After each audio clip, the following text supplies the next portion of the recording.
Today, we welcome to the Global Citizenship Education Interview Series Dr. Andrea Bartoli. Dr. Bartoli is the president of the Sant'Egidio Foundation for Peace and Dialogue and senior associate research scholar at Columbia University in New York City.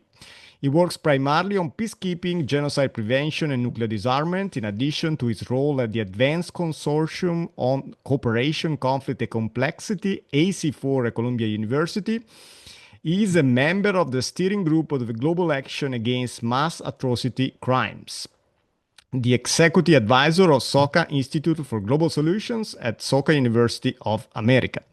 Dr. Bartoli has been a member of the community of Sant'Egidio since 1970. He has been its representative to the UN and the USG since 1992. He was the convener of the Genocide Prevention Advisory Network, the dean of the School of Conflict Analysis and Resolution at George Mason University, now the Carter School, and of the School of Diplomacy at Seton Hall University. He was also the founding director of the Center for International Conflict Resolution at the School of International and Public Affairs, Columbia University. Andrea, very welcome to the Global Citizenship Education Interview Series. It's a pleasure to have you on. Happy to be here. Thank you for the invitation. Wonderful to speak across the globe. Exactly. Because currently you are in New York City, I'm in Tokyo, Japan. So that's a very interesting dialogue here. And the first question is a challenging one. And the question is, what is the Sant'Egidio Foundation for Peace and Dialogue and what is its mission? And in relation to this question, another challenging question, what is your understanding of global citizenship and global citizenship education, and how this platform, this pedagogical platform, might connect directly or indirectly to the foundation's mission, if at all, of course? So these are clearly at least 30 different questions, right?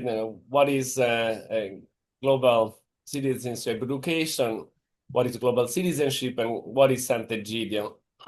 I would like to start actually from what is global citizenship for me, partially observing that you and I are two Italians, one in Tokyo and one in New York, talking in English through a medium that was invented way after we were born, right? So the moment in which you and I were born, we never would have been able to have this conversation. This conversation is possible today because as humans, we have been capable of speaking languages that were simply inaccessible to us. And we have been so successful in doing so that people like you and me that are not necessarily well-versed in technology are able to click a couple of buttons and come together and speak. So the first observation is that the global reality of our life is here, is already there. There is nothing to invent. It's not something that is coming. It's not something that will come one day. It's already there experientially for all of us. If you look at what happened when Pope Leo was elected, Pope Francis died, Pope Leo was elected in 20 days, the Catholic Church, 1.4 billion people changed leadership. I would say that half of the globe was following on a phone or on a computer, on a screen, the news of what was happening in Rome, right? So again, if we look at what happened in Tehran these days, and so there is a participation in each other's life that is just unparalleled before. So the global part is very clear to all of us. What is clearly less obvious is the citizenship part, because there are billions of people that simply do not have a state. Basically, they have a state in name, but very often they are not even recorded at birth. They don't exist legally anywhere. And there are millions more that are just forced to move from the countries of origin, and they live in refugee camps, or they live in other countries that is not their own. And there are an enormous amount that are clearly unwelcome elsewhere. We see that very clearly in the United States, in Europe, but in Japan too. I mean, the immigrant is not certainly a citizen in many countries, right? There is a Yeah. distinction quite sharply between being a citizen of a country and being a citizen of the world. So there is a tension between the two, and I think that this tension is very problematic, is wrong, is epistemologically wrong, is we are human beings, are just human beings first. The citizenship construct is a subsequent imposed identity. It's not an identity that each of us has in any way at the moment of birth. And the role that I see of education is bridging exactly this gap, is making sure that people understand that citizenship in this world, with everybody in this world, is a primary identity for each of us, and that the globalized experience is actually based on expression of a fundamental equality that we see recognized in many important documents, human rights, and so on. But the fundamental recognition is that we are human first, Yeah. and that our political construct are subsequent, and therefore we need to address this gap between one and the other that is creating an enormous amount of suffering, an enormous amount of creative waste, because a lot of people never study, are never given the condition to really flourish in their capacity to have a productive life that is good for everyone. And I think it's just unacceptable. So I'm delighted that you invited me here, because I think that the more we can do to encourage, support, actualize global citizenship education, the better the world could be or could become, and so on. Yeah, Sant'Egidio, go yeah, ahead. perhaps one of the merits of this discussion of what is global citizenship education is that it brings back on the table questions about our position as citizens in these super connected societies. And I'm using societies on purpose because I want to value diversity. So one of the merits of this pedagogical platform, as I like to call it, global citizenship education, is exactly that it elicits discussions on the purposes of education, the purposes of us as human beings in relation to humans, no humans, and of course in relation to peace and dialogue. Yes, and in that sense, Sant'Egidio is an unusual international actor. Started in Rome in 1968 by the initiative of a young man who was 18 at that time, Andrea Riccardi, and it's now in more than 70 countries, more than 200,000 people. I joined when we were 30 kids. I was in high school, a freshman. My brother invited me, and my adventure with Sant'Egidio started. Sant'Egidio is not, in quotation mark, part of the Global Citizenship Education Network. It's simply a Christian entity that is trying to live the gospel and serve the poor directly, practically. We live a life of prayer, service, and friendship, and we are open to any expression of Christian faith, other faiths, no faith. We are clearly responding to the different state constructions in which the community is present. As I mentioned, 70 countries, more or less, But each country is clearly different in terms of its relationship with religious communities.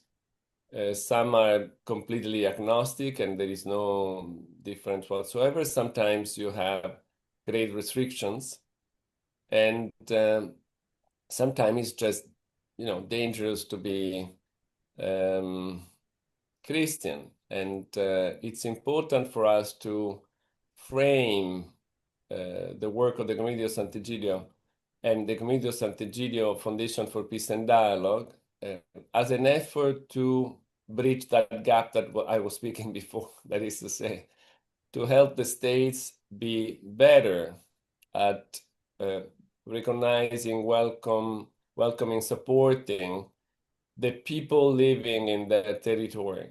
And in that sense, encouraging an inclusive, enabling, empowering understanding of citizenship, where the citizens are not pawns that need to be used by the powerful and exploited and oppressed and so on, but rather the constitutive part of an expression of shared will that make possible for the states to be for the good of all. In this path, Sant'Egidio became relevant in peace process in Mozambique in 92. Between 1990 and 92, we negotiated the agreement. I came here to follow on that agreement. I started teaching at Columbia University first, then George Mason, then Seton Hall, always around peace, but always with this idea that in the world in which we're living now, the role of the state is a central role, and that the role of academics and think tanks and cultural actors is to help the states to become as good as they could be. So this is Absolutely. the response to the three different questions. No, well, I like the discussion on the interconnectedness of citizenship, education, peace, and dialogue. And now you made clear the mission of the Sant'Egidio Foundation for Peace and Dialogue, indeed. Um, in relation to this, I want to ask you a follow-up question regarding your efforts in peacemaking, genocide prevention, and nuclear disarmament, particularly within the current geopolitical context. You mentioned the situation in Iran, but we have also the situation in Ukraine. We have definitely a globally unstable political context right now. And I would suggest that perhaps one of the merits of this platform, the Global Citizenship Education Interview Series, is that it's quickly becoming an ethical platform for discussions around, of course, the meaning of global citizenship and education, but also trying to connect these important discussions to the reality that we are all living in, which include, of course, sociological, linguistic, and political aspects. So, your work on peacemaking and genocide prevention and nuclear disarmament within the current geopolitical context. So the geopolitical context is always changing, and unfortunately, is always problematic, right? If you go back decades by decades, 2025, 2015, 2005, 1995, and so on, you quickly realize that period of stable and inclusive peace have been very few and far between. There are not many long stretch that see human life in this planet without conflict, without violence, without oppression, without a role of the state that is killing more people than wars. This is something that many people do not realize, but especially in the last century, states were very, very effective killing machines. They were not, those that were dying were not only the enemies, those that were not the citizen, were actually the citizen to die. It happened in Nazi Germany, it happened in Soviet Union, it happened in China, it happened in many countries. In Cambodia, Pol Pot Cambodia killed an enormous amount of citizens. So the contribution or the concern that the Sant'Egidio Foundation for Peace and Dialogue and my personally uses or present in this contest is again this attitude in relation to states and to any actors that is capable and in many cases willing to do war and violence to actually choose differently. So curiously enough, strangely enough, it is an educational exercise, right? It's engaging with actors that could have a choice, should have a choice, are clearly capable of a choice, and yet they seems to be into a pattern in which this choice is not even considered. You know, I must win, I must use violence, I must do war, and I must oppress my citizen, and so on and so forth. So the Sant'Egidio Foundation on Peace and Dialogue started already when I was at Columbia, engaging states on the genocide prevention side, training officers so that the capacity of each state could improve, so that prevention strategies could be organized by individual states, and then connecting them across different areas and political spectrums and so on. So I think that while the crisis in the world must be recognized, and certainly it is good if Israel and Iran are not actively pursuing a war. It's definitely better if Russia and Ukraine can stop shelling each other, killing each other, occupying each other territories and so on. But there is a necessity, there is an urgency, strategic urgency that is helping states to change internally their motivational structure in such a way that they will choose what is good for themselves and what is good for all in a way that is verifiable.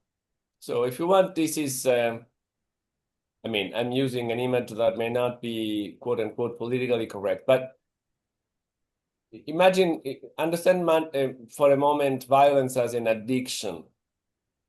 Once you have the possibility of an addiction in front of you, you do have a choice. Once you are in an addictive behavior, your choices are radically less. It's much more complicated not to be an alcoholic, not to use heavy drugs, not to do what you have been doing, because many of the structures that allow you the freedom that you had before to say yes or no are actually destroyed or absent or not strong enough. And so this works the other way around too. When you live a life where you do not have something to eat, where you do not have something to drink, you do not have a house, you do not have the capacity to go to school, your educational the educational services that are given to you are certainly not optimal for you to flourish as a human being that is able to help us go to Mars or to solve problems that we didn't solve in the past and so on. And so there is an enormous waste that comes both ways, comes when we are too strong and too proud and too filled with ourselves that we think that it doesn't matter what kind of addiction I have. I can do war as much as I want, and then I will be able not to do war anymore. And that's not true. Those who are doing war continue to do war and do war until somebody else, undo them. And those who are left behind and are abandoned by the millions and never receive the services that they should receive, they could receive, live a life that is less flourishing than it could be. So I think that your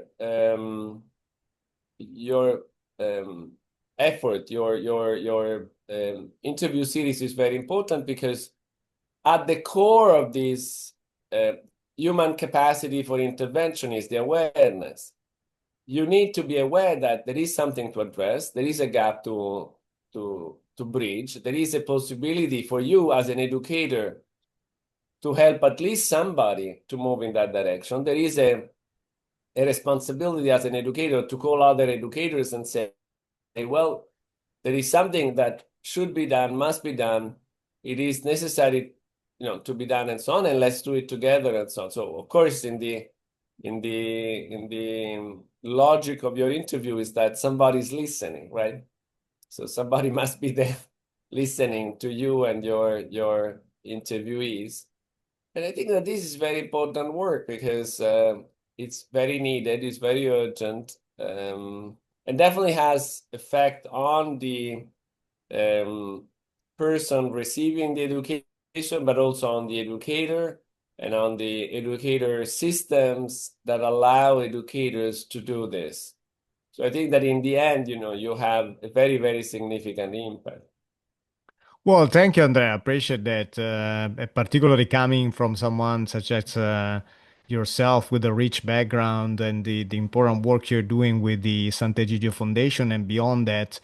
I must say that the efforts I put into this platform are really now visible with 10,000 plus subscribers to the channel. That means that although the topics are a little bit academic, there is a lot of interest around these discussions. Again, perhaps because the effort is not only to discuss important as it is global citizenship education, but really to ask ourselves what is the real purpose of education in a dialogic way, right? So, again, these dialogues bring in a variety and a precious diversity of perspectives. And now that we discuss the Sant'Egidio Foundation for Peace and Dialogue, your understanding of global citizenship education, and your important work on peacemaking, genocide prevention. We touched on nuclear disarmament too when we discussed the risk of ongoing conflicts. Of course, we touched on these huge themes on the surface. Perhaps in the future we can meet again and rediscuss certain aspects of this conversation we are having today. But I want to ask you a question related to your forthcoming projects, either as a scholar or as the president of the Sant'Egidio Foundation for Peace and Dialogue. I'm actually now working the most on a nuclear disarmament project at Columbia University Climate School. And this has to do with a curious gap, a different kind of gap, but at the beginning of the 90s, after Reagan-Gorbachev agreement, after Bush-Gorbachev agreement, after Clinton-Yeltsin and so on, there was a program called Megaton to Megawatts that took 20,000, the equivalent of 20,000 uranium-based nuclear bomb from the Soviet Union first, and then Russia to the United States to be converted into electricity. And so 10% of the American electricity for 20 years was created by nuclear bombs. And it's a fact that almost nobody knows. It's a strange little blip, in a long history.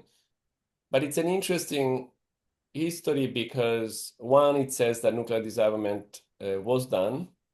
It has been done already, so it's an important awareness for everybody that nuclear disarmament is not something that somebody else should do or could be done, and this is something that has been already done. Two, that it was done in a way that the uranium burned into the regular nuclear reactors cannot be used for nuclear bomb anymore. So it's completely destroyed. And three is a treatment that allows for wealth creation for economic return, making the process, a good incentive for states and different actors, to make money out of the bombs, to recycle the bombs is not something negative that the society needs to pay, as cleaning Fukushima. Fukushima cleaning is a lot of expenses for the Japanese government, but to destroy the highly enriched uranium in a nuclear bomb is actually financially, economically convenient. And the third point that is interesting is that if you produce for 20 years 10% of the American electricity without carbon, well, you have an interesting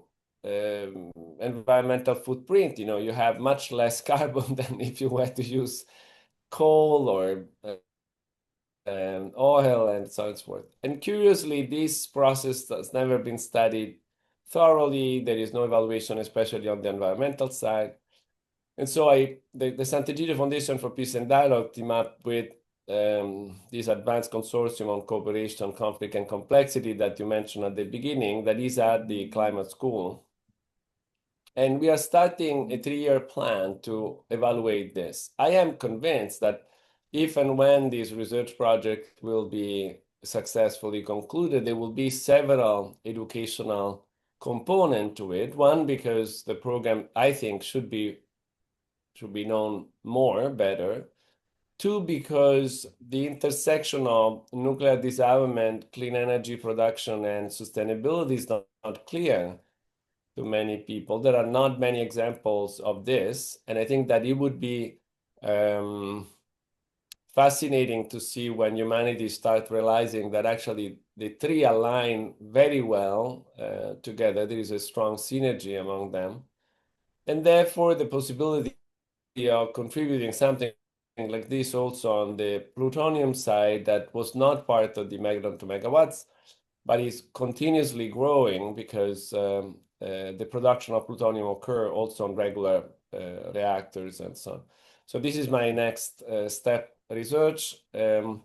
Even there, I'm always, in a way, touched to realize that if you want a negative incentive towards the awareness of global citizenship is the fact that nuclear bombs will kill everybody, will not kill only American or only Russians or only Chinese or only whatever.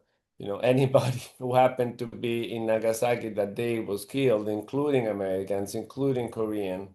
The bomb clearly didn't distinguish one from the other.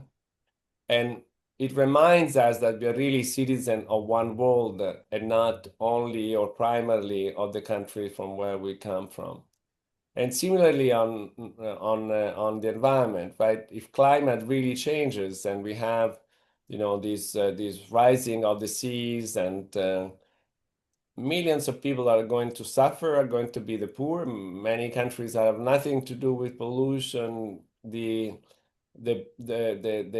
largest portion of suffering will be with people that have nothing to do with the production of the elements and processes that are leading the environmental nightmare. And similarly with germs, bio warfare, COVID demonstrated that those who are dying are the elderly, the poor, the one that have no hospital, the one that didn't get the vaccine, and all that, right? So in all three episodes, you have a clear confirmation that we are one, that citizenship should be global, and that our responses to these kind of threats cannot be but global. Are we there? No.